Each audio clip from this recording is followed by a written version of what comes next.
Would you allude that to social stratification? Thus, the differences and ranking among us created by society. Let us come to the realization that no one is so rich that he or she never lacks, and no one is so poor that he or she never have. With this understanding, we all have something, and we all need something. For the purposes of today's reflection, I would like us to consider one virtue which is needed by all, regardless of one's state. The virtue of humility. Humility is indeed a virtue. As a virtue, it has the force to draw us more closely to God. In this regard, we realize the extent to which we all need God.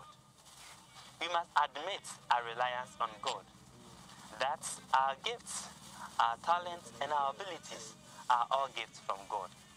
St. Paul, in our second reading of today, speaks about humility.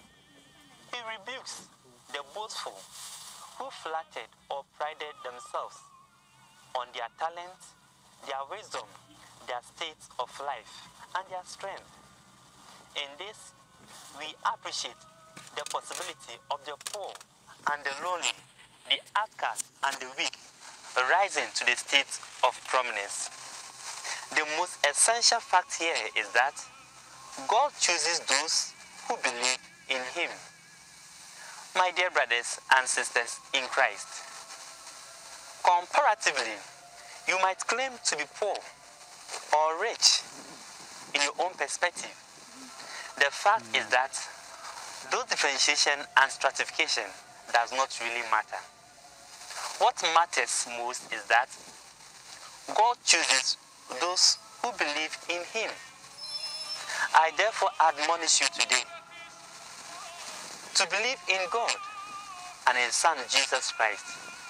And to do this, we all need the virtue of humility as a tool to carry us on. You need to be humble.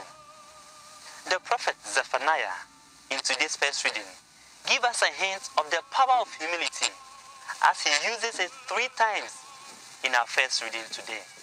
Thus, it has the efficacy to avert the wrath of God. Zephaniah chapter 2, verse 3, continue from chapter 3, verse 12 to 13. Just as the rich and the affluent can be proud, arrogant, and boastful, so can the poor also be arrogant, proud, and boastful. The lesson here is that it is a blessing to be humble. The Beatitudes in today's gospel reading depict to us the blessings that comes with humility. Those who see themselves to be poor, those who see themselves to be lonely, those of us who see themselves to be hungry and thirsty in God's eyes and realizes their dependence on Him are those who receive God's blessing. Again, in the Beatitudes, we see how humility makes us practicalize our belief in God in a concrete manner. Thus, our humility will exhibit mercy. It makes us exhibit righteousness, justice, and our willingness to die for Christ. My dear friends in Christ, being humble empowers us to be in a good standing with the Lord. It leads us to being a servant of God and helping others. Humility means being willing to suffer for the sake of Christ and in the process to lead others to Christ as well. The truth must be told. Just admit it that we have all been proud in our life. Once in our lifetime, yes, even in a state of destitution, we still wallow in the pool of arrogance and pride, rejecting and refusing to be helped. Let us admit our need for God and our dependence on Him. For without Him, we can do nothing. John chapter 15, verse 5. May these words of encouragement strengthen our faith, make us have hope in Him, and help us have a better future. And in our humility, may we rejoice and be glad that our days may be in heaven one day to come. May God bless you now and forever. Amen.